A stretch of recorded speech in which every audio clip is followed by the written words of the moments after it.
Hello students, welcome to this video. Last video में हमने discuss करा था इक्वेशंस ऑफ मोशन और उस पर कुछ न्यूमेरिकल्स बनाए थे इक्वेशंस ऑफ मोशंस पे। इस वीडियो में हम एक आधा न्यूमेरिकल्स और बनाएंगे एंड देन उसके बाद डिस्कस करेंगे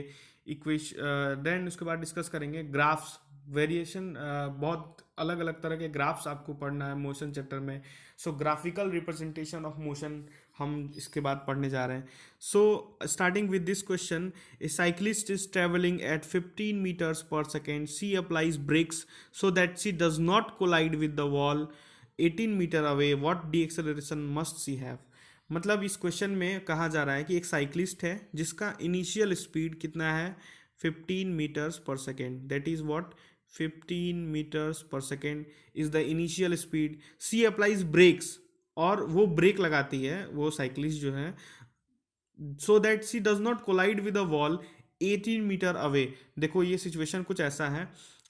मान लो यहाँ पे है साइक्लिस्ट, ये पॉइंट मान लो आप पी, ठीक है। एक सेकेंड, इस पॉइंट को आप मान लो ये पी पॉइंट पे साइक्लिस्ट, और ये क्यू पॉइंट पे एक वॉल है, ठीक है। और ये साइक्लिस्ट ऐसे जा रही है कितना 15 मीटर पर सेकेंड के स्पीड से, ठीक है। और ये क्यू पॉइंट्स कितना दूरी है इससे 18 मीटर का दूरी है क्यू पॉइंट का, 18 मीटर दूर है ये क्यू पॉइंट। तो इसको अब ब्रेक लगाना है 15 मीटर पर सेकेंड की स्पीड से ये साइक्लिस्ट जा रही है, और इसको ब्रेक लगाना है उस वॉल से ना टकराने के लिए, क्योंकि वो वॉल उससे बस अब 18 मीटर दूर रह गया है और इसका 15 मीटर पर सेकेंड स्पीड है। तो ये ब्रेक लगाएगी so that she does not collide with that wall. So अब इस केस में आप देखो यू हमारे पास 15 है, ठीक है, और ब्रेक लगा रही है। तो ब्रेक लगा रही है तो फाइनल वेलोसिटी क्या हो जाएगा, उसका जीरो हो जाएगा। जीरो फाइनल वेलोसिटी कब तक होना चाहिए, जब तक में वो 18 मीटर ट्रेवल ना कर ले, यानी उससे पहले उसका वेलोसिटी क्या हो जाना चाहिए, जीरो। मतलब 18 मीटर ऑलमोस्ट होते होते उसका वेलोसिटी जीरो हो जाना चाहिए ताकि वो कोलाइड ना करे। And S S equal to क्या है, डिस्टेंस इक्वल टू क्या है इस केस में, डिस्टेंस आप कह सकते हैं दैट इज 18 मीटर। सो आपको देखो v गिवन है, u गिवन है, डिस्टेंस गिवन है। What you need to find is retardation और डी एक्सेलरेशन। रिटार्डेशन क्यों, क्योंकि आप देख रहे हो इस केस में इनिशियल वेलोसिटी ज़्यादा है, फाइनल वेलोसिटी कम है, तो there is a retardation because she is applying brakes. So आप third equation of motion v square equal to u square plus twice a s, इस इक्वेशन ऑफ मोशन को use करके acceleration find कर सकते हैं, and that would be come out to be negative. वो negative आएगा क्योंकि here it is a retardation. So I hope you are clear with this concept. मैं हमेशा आपको बता रहा हूँ न्यूमेरिकल सॉल्व करते वक्त हमेशा दो तीन चीज़ों का ध्यान रखना है आपको। What you have given you just need to write down those given things, and the next step is just write down the requirement, what is the requirement of that question, and take that data into a equation of motion, and select which equation of motion fits in that particular question, and you can get the answer by this way. So I hope आपको ये question समझ आया होगा। It's a formula based question, easy question, you can get this. And हमने last video में भी काफ़ी questions करा था।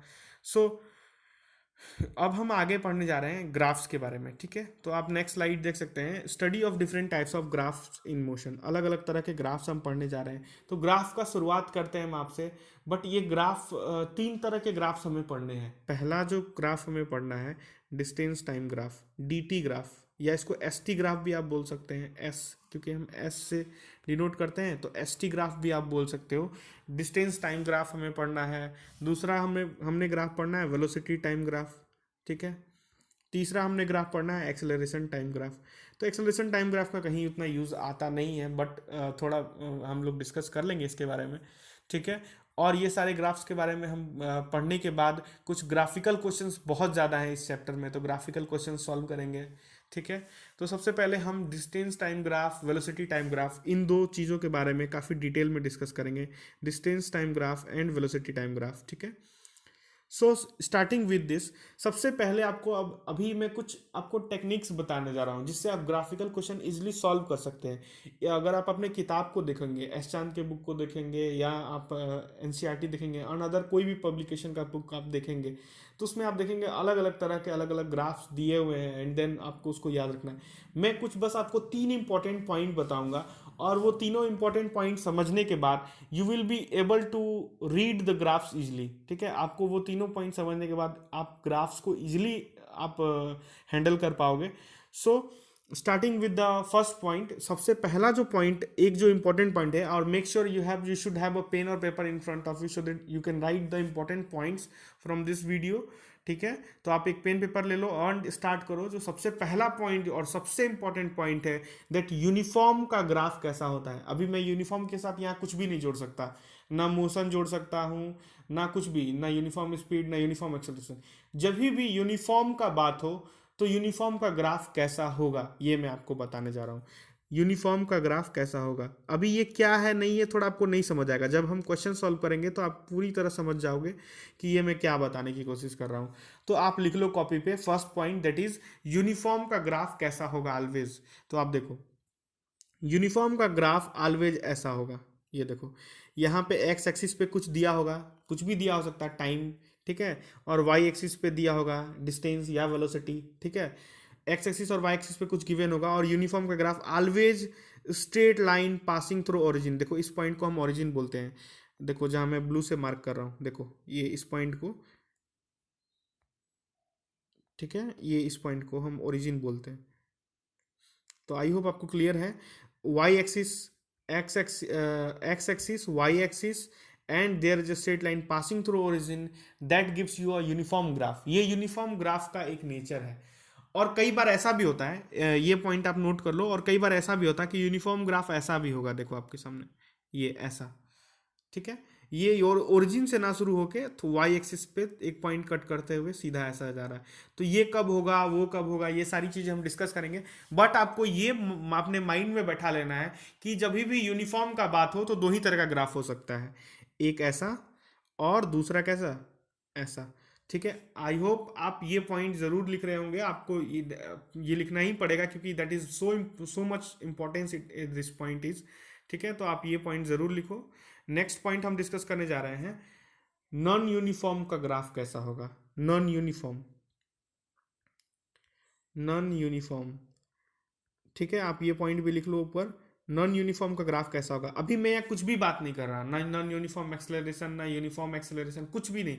नॉन यूनिफॉर्म का बस ग्राफ कैसा होगा। देखो आप कभी भी ऐसा ग्राफ देख लो, देखो ऐसा, आप कभी ऐसा ग्राफ देख लो, ये, ठीक है, देख लो पहला ये बना लो ग्राफ अपने पॉइंट में, दूसरा ऐसा ग्राफ बना लो, ये ऐसा, ठीक है, तीसरा बना लो ऐसा आप, ठीक, चौथा आप ऐसा बना लो,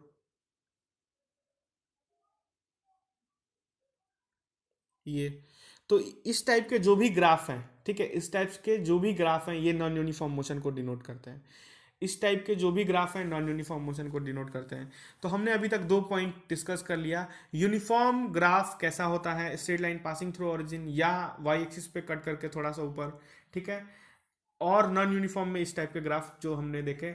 और अब हम तीसरा जो पॉइंट डिस्कस करने जा रहे हैं, दैट इज कांस्टेंट का ग्राफ कैसा होगा। आप देखो कांस्टेंट का ग्राफ कैसा होगा। कांस्टेंट, कोई भी कौन चीज कांस्टेंट हो सकता है, या तो डिस्टेंस कांस्टेंट है, डिस्टेंस अगर किसी चीज का कांस्टेंट है, जैसे मान लो 5 सेकेंड्स पे आप 10 मीटर के दूरी पे खड़े थे मुझसे, और 10 सेकेंड के बाद भी आप 10 मीटर की ही दूरी पे खड़े हो मुझसे, तो आप एक चीज देखो, टाइम बढ़ गया लेकिन आपका डिस्टेंस नहीं बदला, तो हम ये कह सकते हैं कि आपका डिस्टेंस क्या है, कांस्टेंट है। और कांस्टेंट डिस्टेंस है, इसका मतलब क्या है, आप रेस्ट में हो।